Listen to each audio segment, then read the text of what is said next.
Hey guys, welcome back. I hope you had a great weekend before we start in the new selection pack. As you can see down here, the new upcoming selection pack. On Wednesday, we first have some news, some new cards that have been reported from the OCG, VGMP, like promotion card, I guess, which is very interesting. We will talk about in a minute. And then also from the new set that will be released in the OCG. I think this is their, not their next set, but the second, or it is their next set. They will get it at the end of January. We have a completely new archetype that we also can take a quick look at, but let's just first take a look at this interesting card here, which is a new quick play spell card called a Monster Reborn in exclamation points. So it's basically not called Monster Reborn because obviously there's also there's already a card called Monster Reborn. That's why that is.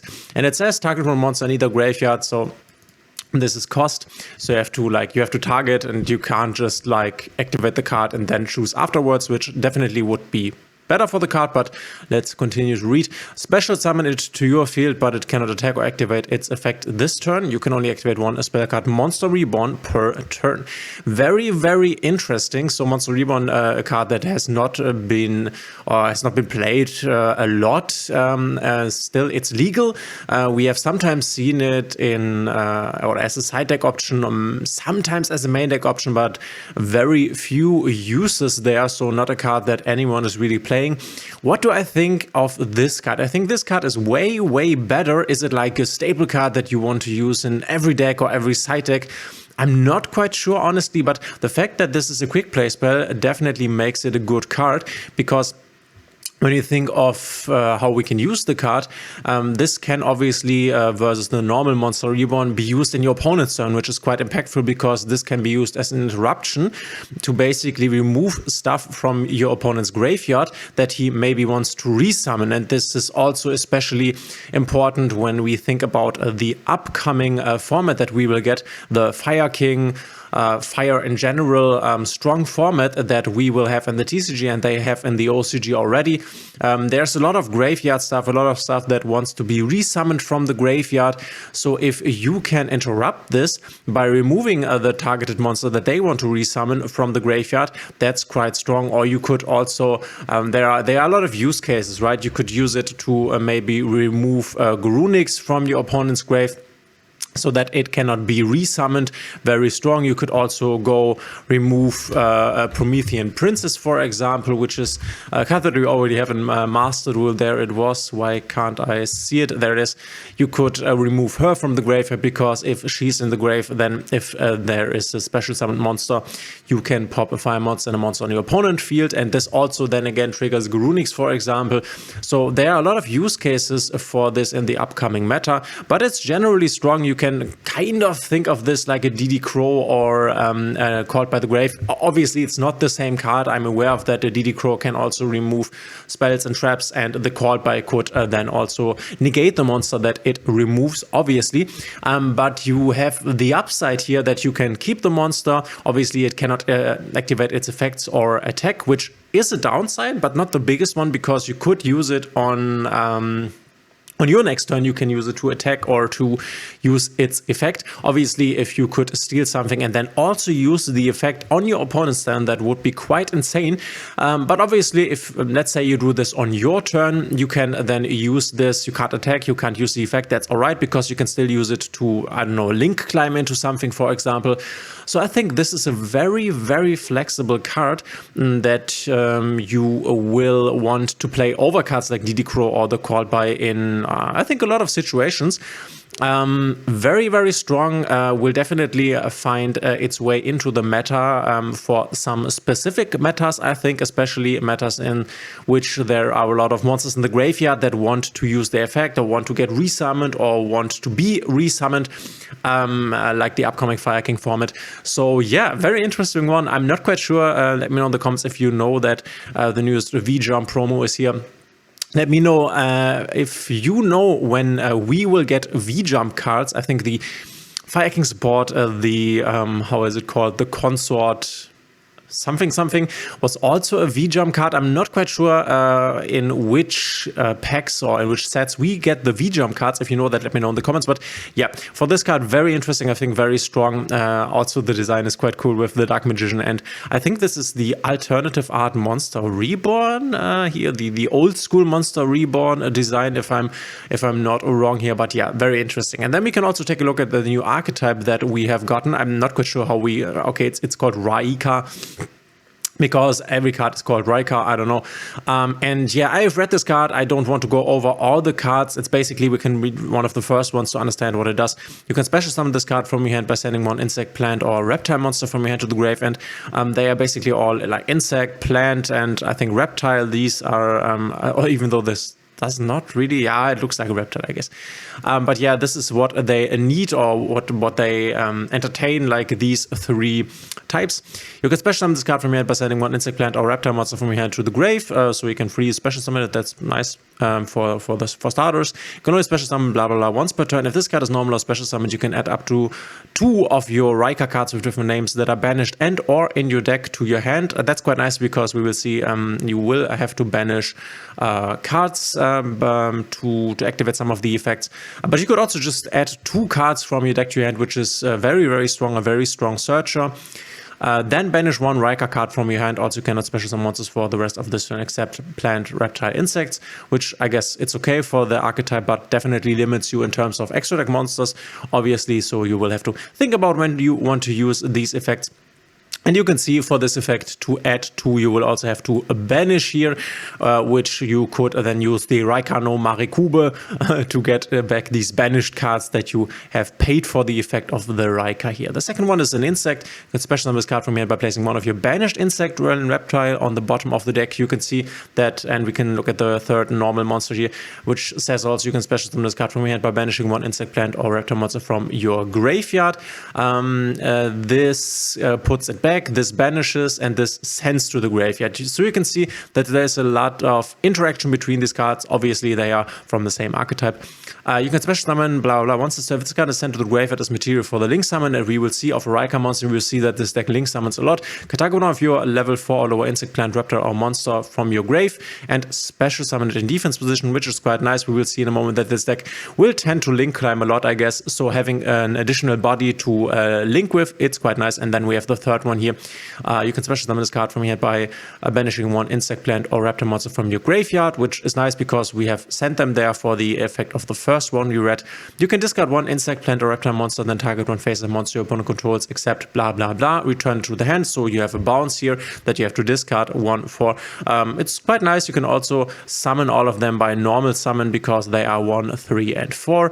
So the first thing that's a bit disappointing, I would say, is that the normal monsters are rank 4, 3, and 1. So if they would all be level 4s, then we would have access to the level 4 XYZ toolbox. You could go into level 4 XYZs, which now you can't because they are 3, 1, and 4. So not synchronization, now I'm missing the word. It doesn't fit together, but there's a specific word that I'm missing at this point. And then we have the link to Raika no Musha Dokuru, which is 1/6 fire plant link, 2 monsters including an insect, plant, or reptile monster. This is quite nice because that means that you only need to use one of the basically the engine monsters. You can target 1 Raika monster in your graveyard, a special summon in defense position. So this is obviously, it's basically like a Hita or a Dark, only that you cannot target your opponent's graveyard. But this goes +1 basically. This is what I'm saying. If this card is in your graveyard, you can target 1 insect, plant, or reptile monster you control, place it on the bottom of the deck. And if you do special summon this card, also once again, this is used, or you can use to link climb. You cannot special summon monsters that turn you activate either of this card's effect except, so you are locking yourself into your engine basically. And then we have the link 3. You can see the link climb is inherent in this deck. You can banish, so you could, for example, you could go into the link 2, then you could special summon one of your Raika monsters that you've used for the link 2 to your field, and then you can go link 3, and then obviously this is in your grave, and then you can resummon this here. because you have used this to go into the link 3 together with the one you have summoned here, then you can resummon this, and you can see that this deck can go a lot of plus when it comes to bodies, though you will be, and that's something to keep in mind, you will be locked into insect, plant and reptiles, so you cannot go like, oh, I make 1,000 of materials and then go into upper loser for 4, additionally to the boss monster we will see in a moment. Then we have the link 3 with 2/3 attack. You can banish 2 insect, plant or reptile monsters from your graveyard, which should be fine because you have used them already to go into your link monsters. Add 1 Raika trap from your deck to your hand. Very nice. So your link climb up into the sky, add a trap to your hand for free basically. If this card is in your graveyard, once again, you link summon with this, then it's the graveyard. You can target 1 insect, plant or reptile monster you control, place it on the bottom of the deck, and if you do a special summon this card, this is a bit unfortunate, you could say, because you have to basically use one of your bodies to resummon this, but you could, for example, use this body, because remember, we still have this on field from the effect that it had in the graveyard. Could maybe place it back into the extra deck, and then you can resummon this guy. And then we have the link 4, 2/9 attack. If your opponent activates a monster effect, you can activate this effect. Neither player can activate monster effects in the hand for the rest of this turn. If this card is in your graveyard, you can target 1 insect, plant or reptile monster you control, place it on the bottom of the deck, and if you do special summon this card, also this locks you again. I think the link 4 is not that impactful, because if you want to link climb up into the link 5 that we will see in a moment, then this, if your opponent activates a monster effect, you can activate this effect. Neither player can activate monster effects in the hand for the rest of the turn. In fact, it's not that impactful because it doesn't help you to link climb basically. And then if you want to resummon this thing here, then you would once again need to send one of your insect, plant or reptile monsters you control back to the bottom of the deck, which means you will go -1 on the field. Obviously, you get the link 4 and then you can go into the link 5, which makes sense. So it will be quite easy to climb into the link 5 here. And then we have the link 5 with a 3/3 attack. If a monster is special summoned from your opponent's deck and or extra deck, so deck and or extra deck, okay, you can destroy 2 monsters on the field. I think that's quite nice. It's a bit like the Quem, though Quem would not trigger if something is summoned from the deck, obviously, but quite nice. If this card is in your graveyard, you can target 1 insect, plant or reptile monster you control, place it on the bottom of the deck, and if you do special summon this card, also blah blah blah. The cool thing is here that if you re-special summon them from the grave, a lot of monsters, if you re-special summon them, have the additional clause that they will get banished once they leave the field, which these cards, they don't. That's quite nice. So it's quite easy to resummon this guy, and you could resummon him over and over again. So that's quite strong. And then they have a spell card, continuous spell card. All insect, plant, and reptile monsters on the field gain 300 attack and defense push. That's nice. Also, all other monsters on the field lose 300. So it's basically, you get 600, right? If you want to calculate it. Because obviously in the mirror match it doesn't really matter, but against other decks quite nice. This is already a lot of push. And then you can is this not once per turn? Add 1 Raika monster from your deck to your hand, then discard 1 card. It's not once per turn. Okay. Special summon one of your, okay, this is not once per turn, so the add 1 Raika monster from your deck to your hand, then discard 1 is not once per turn, which, okay, this seems strong. Maybe, I don't know, maybe I could play this with like a Dark World engine, discard engine, I don't know. Could work. Interesting that this is not once per turn, very strong, I think. Special summon one of your Raika monsters that is banished or in your hand or graveyard defense position. This is once per turn, very nice. So this gives you push, this gives you the add effect, and then you can also special summon one for free, basically from everywhere, if you want to call it that, besides the deck, but banished, hand, or graveyard. That's nice. You can use this to get additional link materials, and this is continuous, so very strong spell, very insane. And then you have the trap card that you can search. We have read this before on the link 3, I think.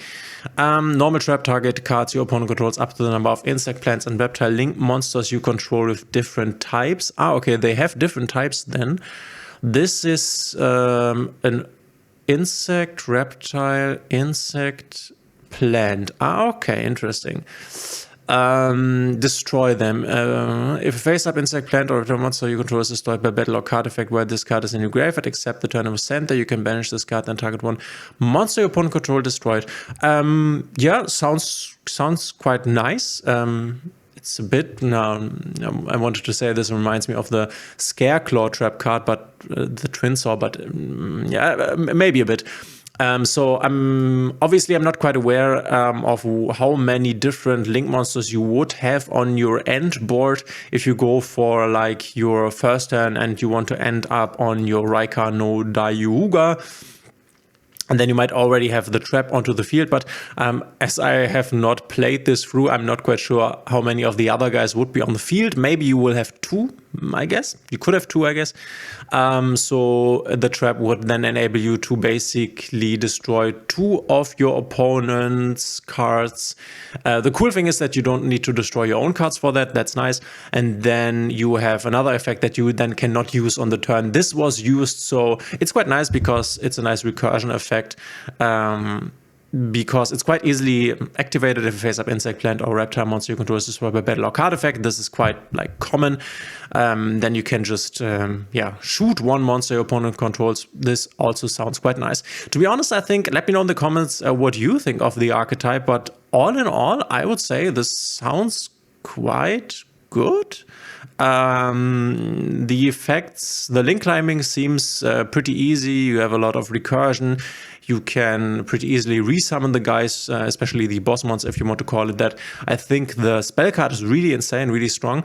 All in all, this looks really solid. Remains to be seen what people can come up with to mix with this deck, because obviously the engine is, I guess, too small to just play it as a pure deck at this moment.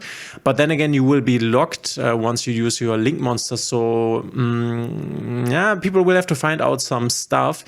I'm not quite sure if insect, plants, or reptiles are the strongest types. That could be a limiting factor. But very interesting. Let me know in the comments what you think.